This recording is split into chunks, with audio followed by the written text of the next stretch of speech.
Hello and welcome to another special unboxing episode of Dad vs. Daughter. I'm Tim the Dad, and today I'm going to be opening up the upgrade kit for Transatlantic for Crossing Oceans.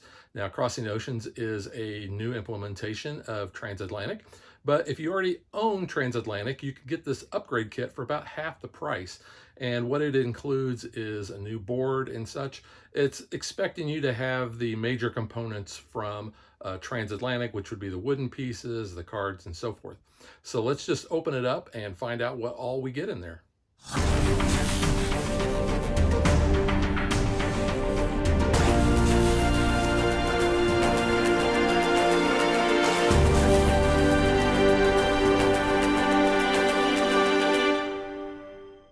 So the artwork is very similar. This does not have the name of the ship on there. This one does. But we're going to set this one aside for the moment and see what we get in this upgrade kit. Now, it looks like we got well, I know we've got a new player board. We might have some punch outs.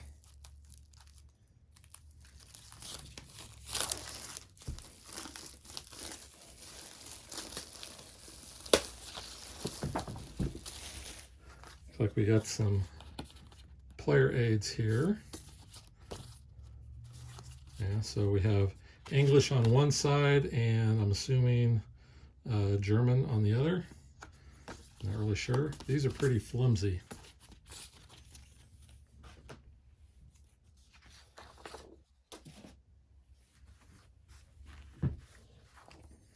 So we've got,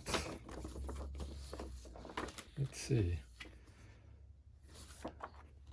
That's in English. This is our setup. So the open side here is in English, and the back side here, like I said, I think is in German. Here's our Crossing Oceans components. Now again, this is an upgrade, so it's assuming that you already have the base game of Transatlantic. And you can buy Crossing Oceans as its own standalone and you'll get everything. But if you already have Transatlantic, there's really no reason to. Carry out one action on the rondelle. Focus on ships. And unfold that.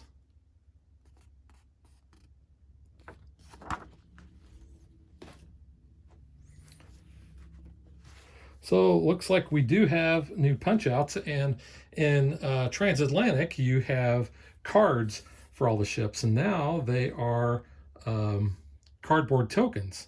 So that's actually kind of nice. And you can see we have the new player boards too.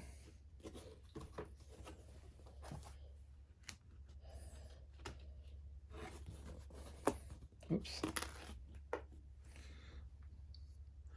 So just drop that token on the floor.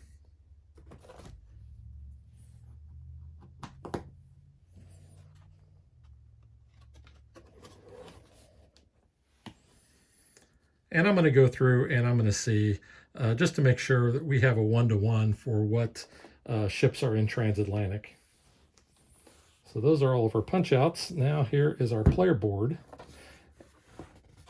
And this is double-sided. So flip this around.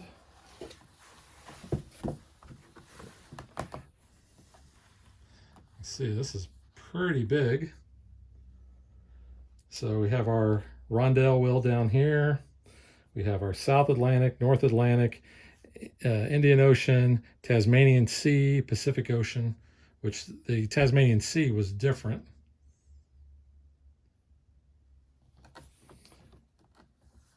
And it looks like we have spots for our money. Of course, we have spots for our ships up top. And let's flip this over to the other side.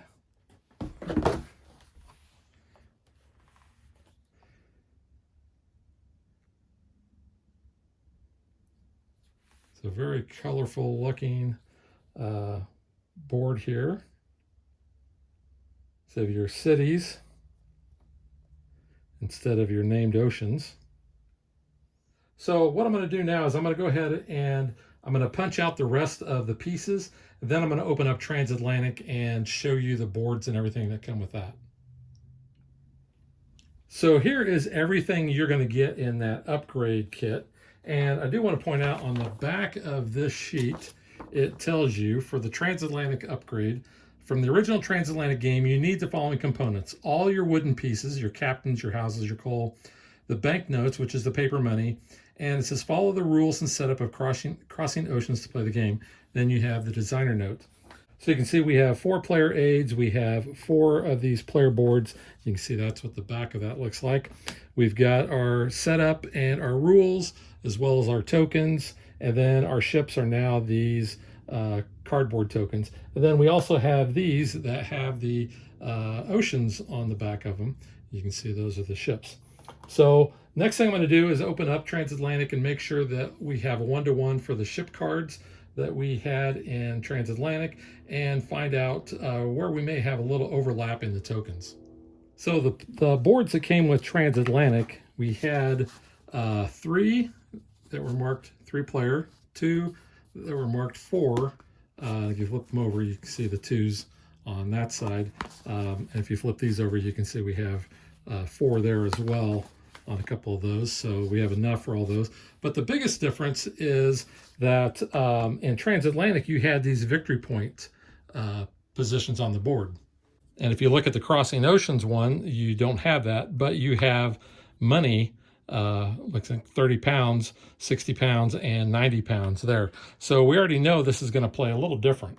We had these cards that we would draft, and you can see that they have, the shipyard, invest, basically all of the actions that we were going to take to put in our deck, because each player is going to have, their own colors and their own decks. But we have the rondelle in Crossing Oceans, so that's where that's going to come in and kind of replace those cards. In Transatlantic, we had these certificates, and we have those certificates over there. Here we have, these are double-sided. Looks like on one side we have 1s, the other side we have 3s. These are all just singles. So again, the things that you need: the wooden captains, the trade houses, and the coal. And then, of course, the paper money. You have your different denominations and such. Transatlantic came with a starting player card. However, I don't see one for Crossing Oceans.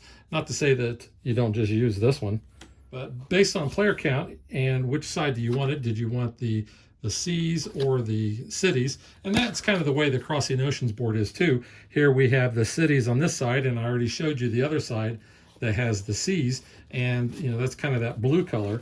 But if you look at and put these down, again, what you used here was based on how many players you had.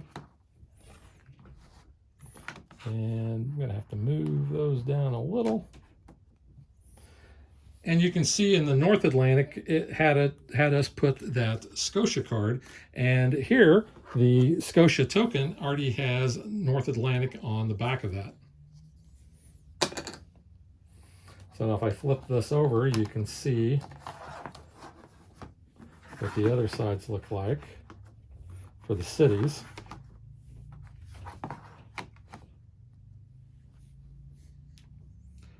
All right, so now let's take a look at the ship cards.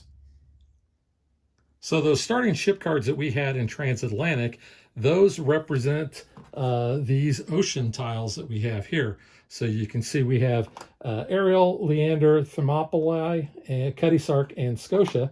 And like I said, if you flip these over, you see the backs have the various oceans and seas on them. So these were the ones that were the starting cards. We already put Scotia on the board, but then you would have these as your 0 cards. Now in Crossing Oceans, you actually have a set of 0 tiles here, and you can see the ships that we have. So again, it's going to play a little bit different. I think we're going to go ahead and we'll probably, when we're playing the ocean side, probably go ahead and put one of those in each one of the ocean spots. I haven't read through the rules to find out what the differences are yet. That's just my best guess. So just to quickly show, I'm just going to put these on all of the ships to show that we have coverage. So you can see we have a complete one-to-one match from all the cards in Transatlantic for the ships with what we have in Crossing Oceans. The other thing I'll point out is on Crossing Oceans, you've got the score track that goes around the outside of the board, and in Transatlantic, you had this board that was double-sided. And then the area across the top where your ships would be and the cost. And do they show the cost? They do show the cost there. You had basically these pieces that fit together that represented that. So now you have that all on one board. And that is what you get in the Crossing Oceans upgrade kit for Transatlantic. Again, like I said, if you already have Transatlantic, then this is about half the cost of getting the full-blown Crossing Oceans. So I'm glad that they came out with this. So ended up saving, 20, 25 bucks. So we will catch you guys next time. Thanks for watching our video. We hope you enjoyed it. And if you did, click that like and subscribe button. You can also follow us on social media like Facebook and Twitter at DadVDaughter. And if you like what we do and you want to support us, you can visit our Patreon page. So thanks for watching. Thanks.